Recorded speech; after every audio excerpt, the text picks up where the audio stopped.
সালাম আলাইকুম।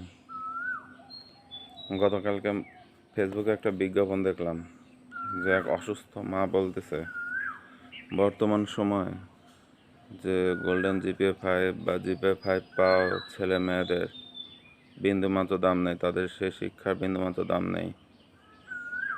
এটার জন্য একজন প্রশ্ন করলে এর কারণ কি, আপনি এটা মনে করতেছেন কেন?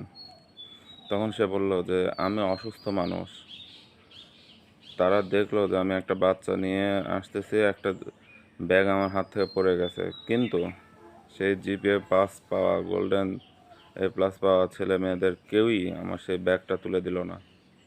আমি অসুস্থ মানুষ, ব্যাগটা তুলতে পারলাম না, পরে একটা রিক্সাওয়ালা এসে আমাকে সেই ব্যাগটা তুলে দিল।